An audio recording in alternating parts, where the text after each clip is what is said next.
¿Qué tal, amigos? Muy buen día tengan todos ustedes. Les voy a platicar hoy sobre este tema que les compartía en el grupo de los prolegómenos, el grupo de WhatsApp, y que dio lugar a algunas preguntas, algunas dudas. Y no había tenido oportunidad de, de grabarles el videíto. Ya les había yo comentado que iba a ahondar la información en un video. Lo voy a subir a mi canal de YouTube. Y es con relación al negocio familiar o como le llama la ley, taller familiar. ¿Qué es esto? ¿En qué casos aplica? ¿Cuáles son sus efectos o consecuencias en materia laboral y en materia de seguridad social? El tema fiscal lo vamos a dejar aparte porque tiene una regulación independiente a esto que les voy a platicar. Aquí el negocio familiar, la industria familiar, el taller familiar, fiscalmente hablando, en materia de impuestos sobre la renta, en materia de IVA, incluso en materia de IEPS, va más allá del tema laboral y de seguridad social. Entonces, esa parte la vamos a dejar a un lado. Yo les comentaré nada más el tema laboral y de seguridad social. Entonces, voy a compartirles pantalla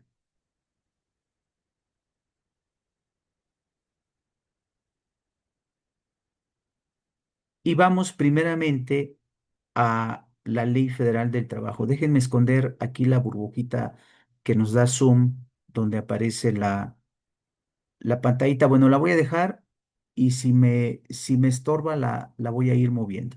Entonces vamos primero a la Ley Federal del Trabajo. Vamos al artículo 351 de la Ley Federal del Trabajo. Fíjense, yo les quiero enfatizar aquí dos aspectos. La definición la tienen en el 351, pero la definición nos habla de taller, aunque el título del capítulo nos habla de industria. Entonces, y ahorita les voy a comentar por qué esta observación. Entonces, fíjense, dice la ley, son talleres familiares aquellos en los que exclusivamente trabajan los cónyuges, sus ascendientes, sus descendientes y los pupilos. En esta parte, si alguien pudiera pensar sobre el concepto o discernir sobre el concepto exclusivamente, porque se pudiera pelear por parte de la autoridad o por parte del particular que exclusivamente no significa únicamente, ¿no?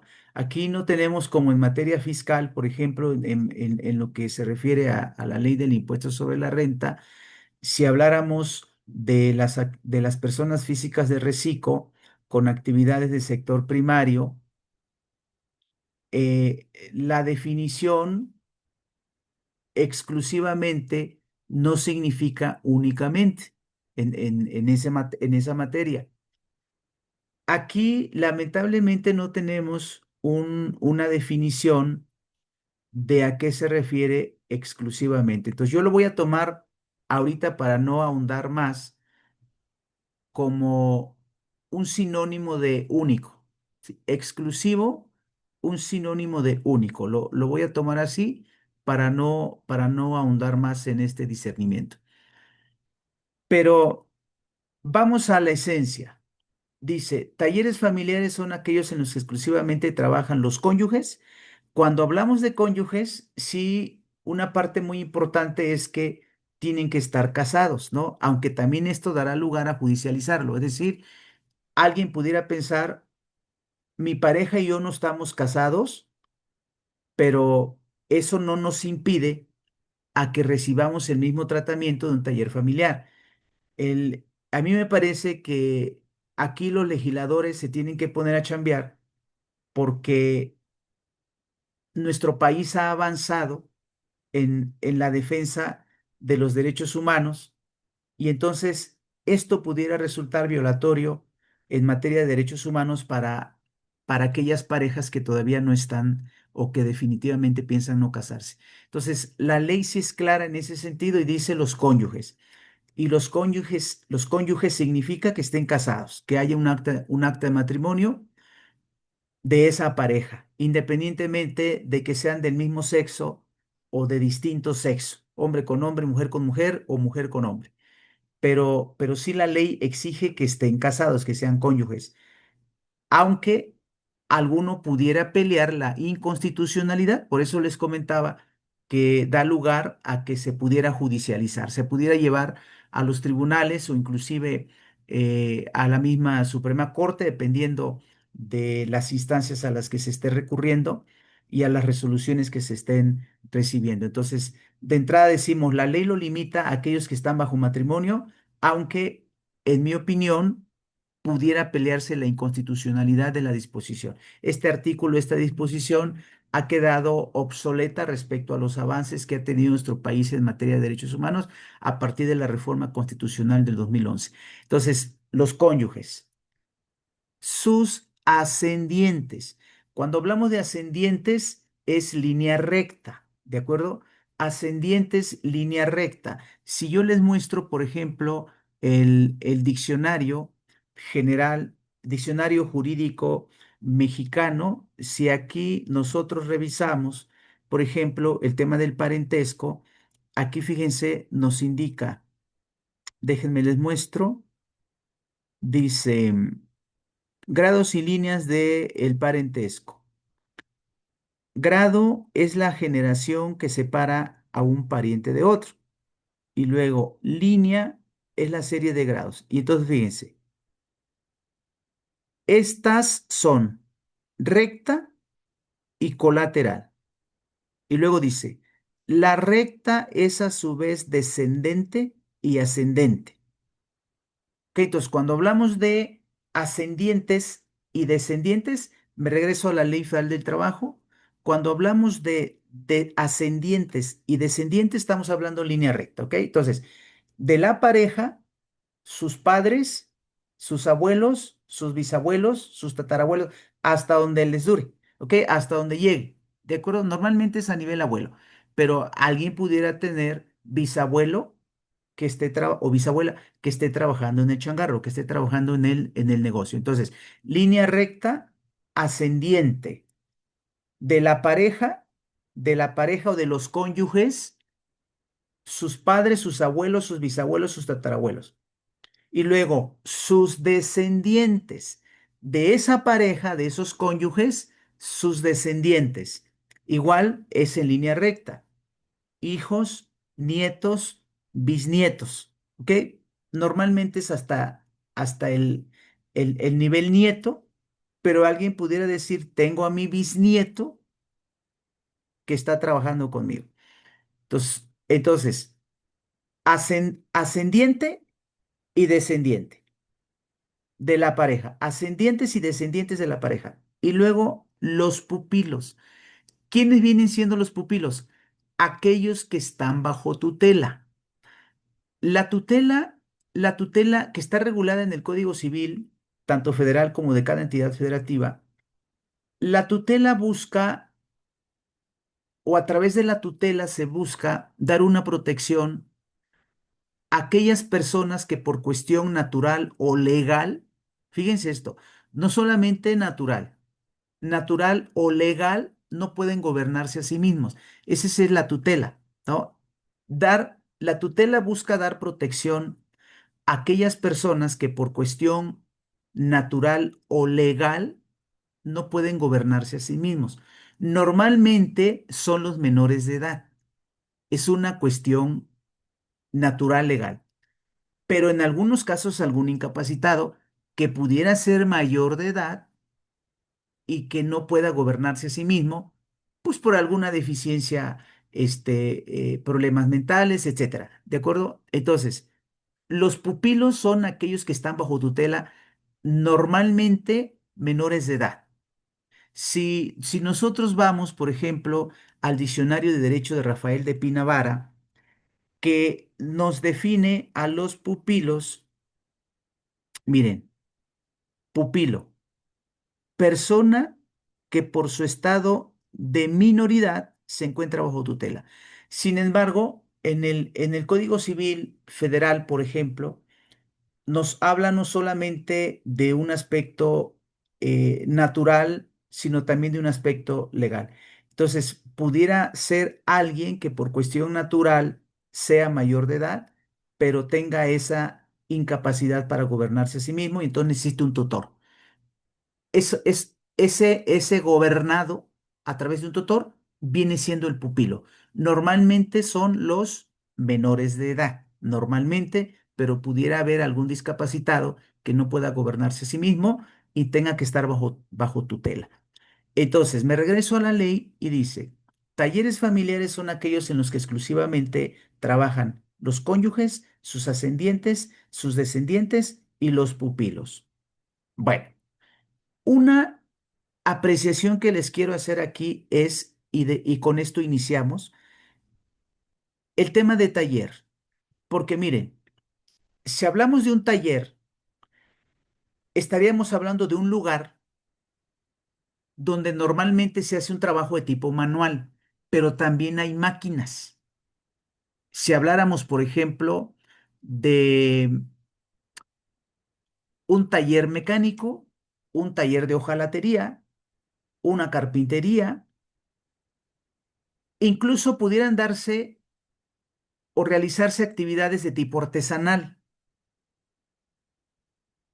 Sin embargo, lo que les quiero enfatizar es que a la ley no le importa la personalidad jurídica.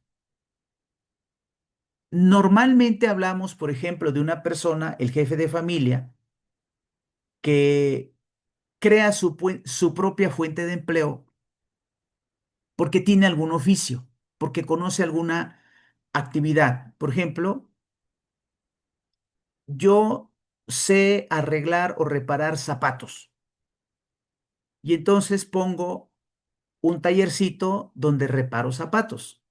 Normalmente es una persona la que está realizando la actividad, pues en un lugar pequeño, y ese negocio opera bajo una persona física. Así pudiéramos hablar, por ejemplo, del fontanero, del electricista, del carpintero. Sin embargo, la ley no lo está limitando a que opere como una persona física. La personalidad jurídica es independiente, pudiera ser incluso una persona moral. Normalmente, si hablamos de aquellos negocios que realizan actividades que están calificados como actos de comercio, pues estamos hablando de personas morales reguladas por la Ley General de Sociedades Mercantiles como una sociedad anónima. Y como aquí hablamos de un taller familiar, pudiera ser una SDRL, una sociedad de responsabilidad limitada. Yo sí les quiero dejar muy claro que la ley en esa definición no lo está limitando a una persona física. ¿Pudiera operar bajo una persona moral ese negocio? Sí. Si se cumplen estas características de que están trabajando en ese negocio únicamente, exclusivamente los cónyuges, ascendientes, descendientes y pupilos, no importa la personalidad jurídica ni tampoco importa el régimen societario. Normalmente son negocios de tipo manual, incluso muchos de ellos de tipo artesanal, que operan bajo una persona física, normalmente, pero no está limitado. Es más, si ustedes se van, por ejemplo, a la definición que nos da la ley de empresa, en el artículo 16 de la Ley Federal del Trabajo, les muestro.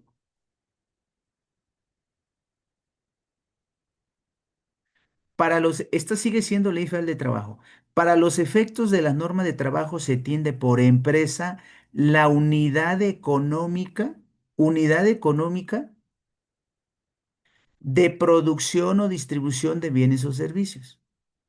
No habla de una unidad económica constituida bajo persona física o bajo persona moral, sociedad anónima, SDRL, sociedad cooperativa. Es la unidad económica donde se producen, donde se distribuyen bienes o servicios. Incluye los tres sectores, primario, secundario, terciario. Y luego nos habla de establecimiento. Establecimiento es la unidad técnica que como sucursal, agencia u otra forma semejante sea parte integrante y contribuye a la realización de los fines de la empresa. En términos generales hablamos de centros de trabajo. No importa si estás operando como un corporativo, como una matriz o como una sucursal. Tú te llamas empresa, tú te llamas establecimiento, pero en ambos casos estamos hablando de centros de trabajo. Entonces, en esos términos, yo no le veo impedimento para que un taller familiar opere bajo la personalidad jurídica de una persona moral. Normalmente, por el nivel de ingresos, por el nivel de preparación, estamos hablando de negocios constituidos como personas físicas, pero no está limitado a ello. Entonces, me regreso al tema de la industria familiar o el taller familiar y espero entonces aquí quede claro qué viene siendo un taller familiar. Un negocio, un centro de trabajo en el que exclusivamente trabajan los cónyuges, sus ascendientes, sus descendientes y los pupilos. Entonces tenemos aquí a los cónyuges. Yo los voy a pintar en el marco tradicional hombre-mujer, pero ya les dije que en esta parte la disposición no lo limita. Entonces decimos sus ascendientes, sus descendientes y los pupilos.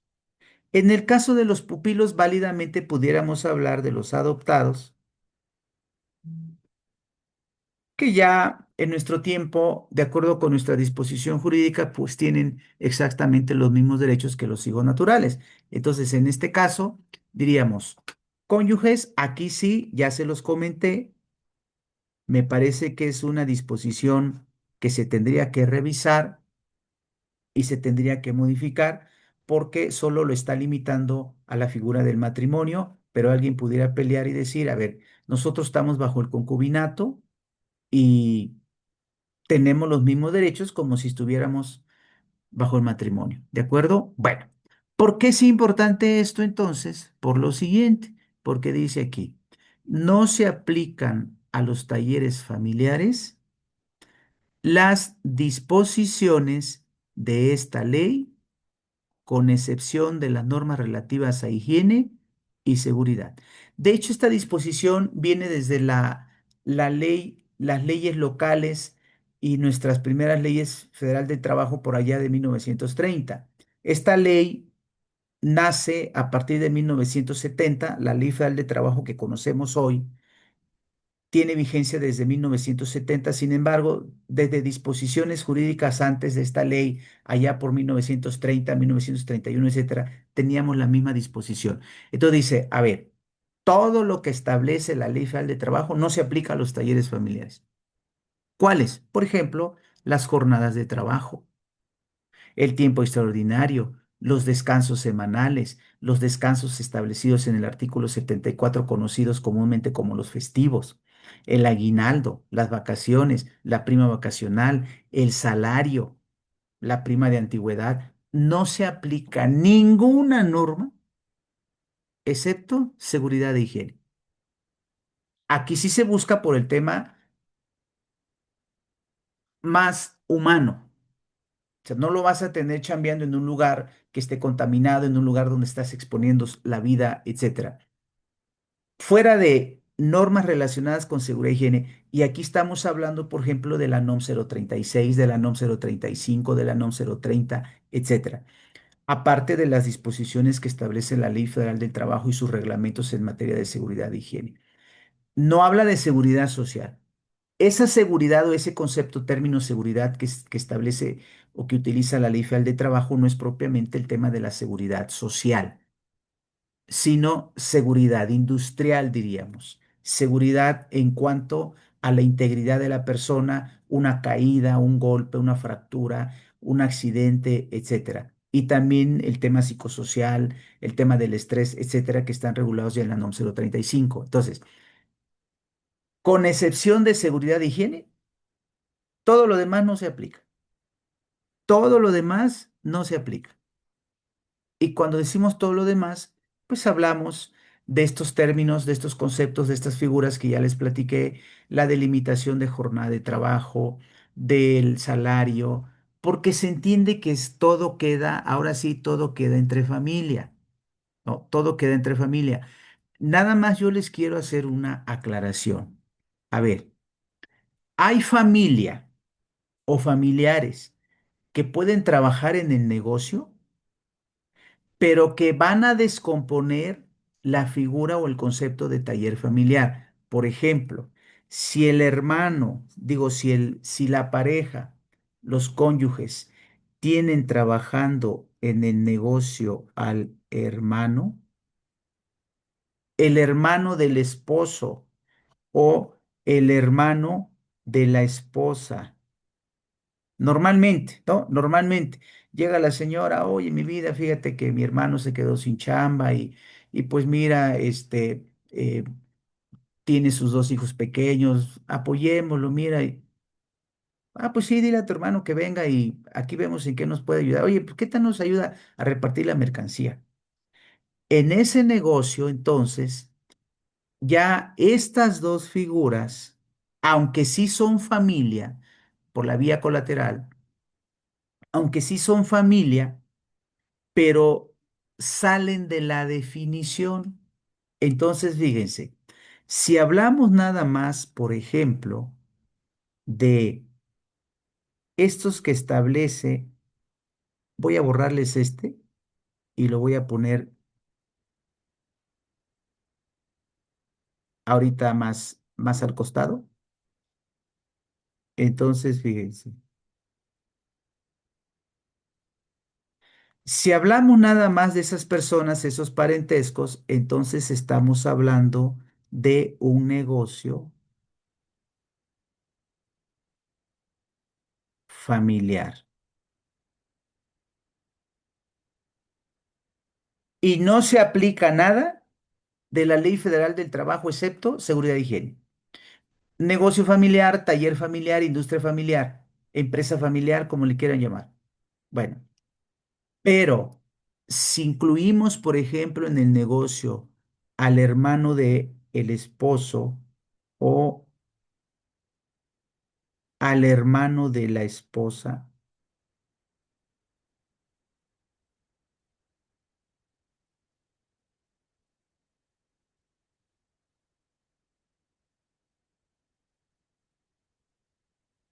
entonces ese negocio deja de ser familiar.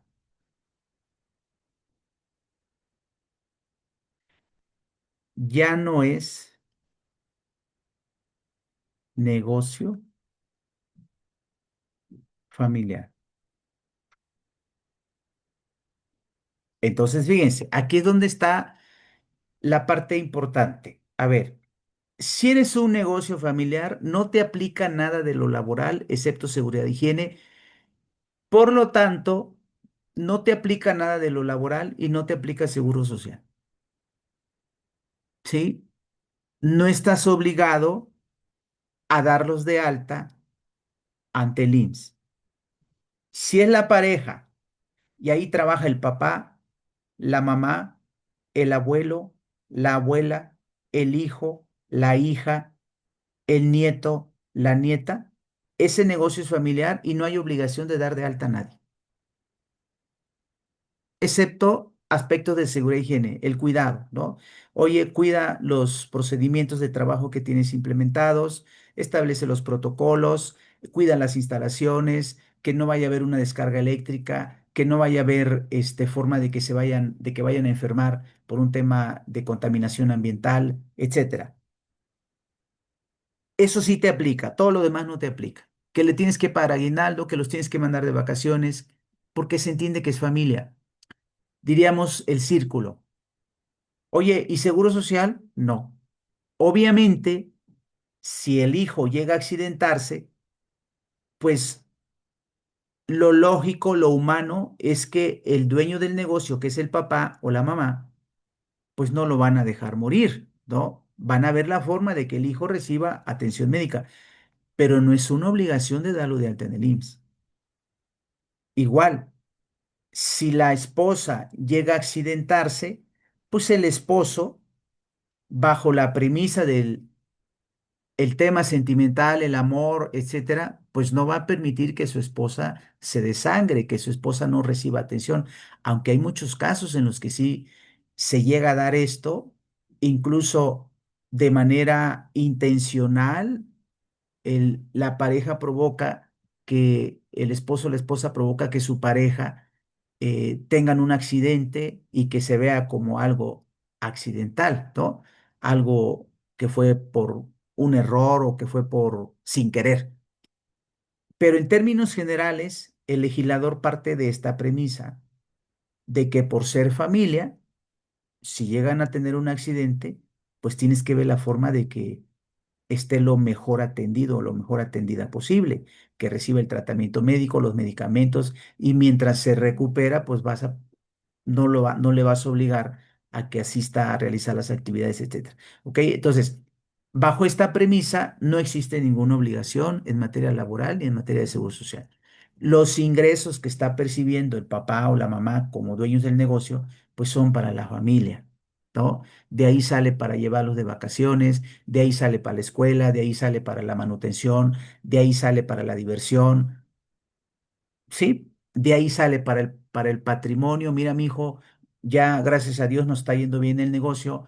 Vamos a comprar un auto. Si yo pierdo la vida, mi hijo, hija, ustedes son los herederos. Bajo esta premisa, ¿no? Está regulada laboralmente en materia de seguridad social la figura del negocio familiar. Pero si llega a trabajar en ese negocio alguien que no esté en ese círculo marcado por la Ley Federal de Trabajo como ascendientes, descendientes, pupilos y cónyuges, entonces ese negocio deja de ser familiar. Si el esposo permite que el cuñado entre a trabajar al negocio, el negocio deja de ser familiar. Laboralmente ya no es un taller familiar, aunque el cuñado siga siendo de la familia. Aunque el primo siga siendo de la familia, aunque el tío siga siendo de la familia, aunque el hermano siga siendo de la familia, el negocio laboralmente deja de ser familiar. Y si deja de ser familiar, entonces se aplica toda la disposición laboral y de seguridad social como cualquier negocio. Entonces fíjense, si solamente trabajan estas personas aquí, el negocio es familiar y no hay obligación laboral ni de seguridad social. Con ninguno. Pero con que entre a trabajar el cuñado o el hermano, el negocio deja de ser familiar y entonces en materia laboral existe obligación con todos, con todos. Tengo obligación de pagarle el aguinaldo a mi hermano, a mi hijo, a mi esposa, a mi papá, a mi nieto. Tengo obligación de respetar las jornadas laborales con todos. Es decir, con ese elemento que se integre a la empresa, al negocio, con ese elemento que se integre, se tiene la obligación en materia laboral y de seguridad social con todos, ya no nomás con el hermano. A ver, como el hermano no está en este círculo regulado por la Ley Federal del Trabajo, entonces solo tengo obligación de pagarle el aguinaldo a mi hermano, de dar de alta en el IMSS a mi hermano, pero a mi hijo no, no, ya no. Allí deja de ser el negocio familiar y se convierte en una empresa normalita como cualquiera y existe obligación con todos, porque ya no es familiar. Ya no puedo decir, voy a dar nomás de alta en el IMSS nomás a mi hermano. A mi hijo no porque es negocio familiar, no, ya no. Con una persona ajena a este o estos grupos que la ley delimitó, el negocio deja de ser familiar en su totalidad y existe obligación con todos, con todos. Entonces, en ese sentido, yo les recomendaría, si ustedes tienen talleres familiares, ustedes como contadores, como abogados, o simplemente como parte de la familia, operan bajo la figura laboral del taller familiar, que tengan muy en cuenta que mientras sean nada más esas personas delimitadas por la Ley Federal de Trabajo, los cónyuges, ascendientes, descendientes y pupilos, el negocio es familiar y no existe ninguna obligación para con ninguno, para con nadie, excepto el tema de seguridad y higiene. Pero con una persona que entre a chambear en ese negocio y que no sea de este círculo delimitado o elaborado por la Ley Federal de Trabajo, en la empresa, el negocio, el changarro deja de ser industria familiar, deja de ser taller familiar y la obligación laboral y de seguridad social es para con todos, para con todos. Le tengo que pagar salario a todos, le tengo que pagar su descanso semanal a todos, le tengo que pagar los festivos a todos, los tengo que dar de alta en el IMSS a todos y tengo que pagar cuotas de todos y tengo que darle aguinaldo a todos y tengo que mandarlo de vacaciones a todos y tengo que darles prima vacacional a todos. Incluso si hubiera renta gravable, tengo que repartir utilidades. ¿Sí? Todo opera como un negocio normalito, nomás por haber entrado el hermano, la hermana, el cuñado, la cuñada, el tío, el sobrino. Oye, pero sigue siendo de la familia. Es más, viven en la misma casa. Hay ocasiones en las que el taller está en una ciudad, ¿no? Vamos a suponer, el taller está en Puebla y toda la familia está en Chiapas y entonces desde allá el hermano le habla al dueño del changarro, le dice, oye, fíjate que va mi hijo para allá, va a ir a estudiar a la universidad, pero no seas malito, dale chamba, pues ya es el sobrino, ¿no? Sí, sí, no te preocupes, mándalo, mándalo aquí. Es más, mira, no vas a pagar renta, aquí tenemos una pieza, que venga mi sobrino para acá. Porque a veces las familias son muy estrechas, que venga mi sobrino para acá, aquí, es más, va a platicar con sus primos. Ah, pues ya se queda allá en Chiapas el hermano confiado, la familia, viene el hijo, y dice, mira, vas a ayudarnos aquí, te vas a ganar un dinerito. Dejó de ser negocio familiar y se convierte en una empresa común y corriente en donde impera la obligación laboral, toda la norma laboral para todos y la disposiciones en materia de seguridad social para todos. ¿Sí? Entonces, espero les quede muy claro en esta parte cuándo laboralmente un negocio es familiar, cuándo no lo es y lo que implica. Si el negocio es familiar, no tiene ninguna obligación en materia laboral ni de seguridad social, excepto aspectos relacionados con seguridad e higiene, siempre y cuando trabajen exclusivamente cónyuges, ascendientes, descendientes y pupilos. Con alguien adicional que trabaje en ese negocio, aun cuando sea de la familia, pero que no esté dentro de este grupo que ha señalado la ley, la empresa deja de ser familiar laboralmente hablando. Civilmente sigue siendo una empresa familiar, pero laboralmente ya no, y por lo tanto caemos en las obligaciones normalitas de cualquier empresa para todos, no nada más para esa persona que se incorporó y que provoca que el negocio deje de ser familiar laboralmente hablando, sin obligación para todos, incluso en materia de seguridad social. ¿Ok? Bueno. Yo espero haberlos apoyado en sus dudas. Nos escuchamos, nos vemos en la siguiente. Hasta entonces, síganse cuidando y que Dios los bendiga.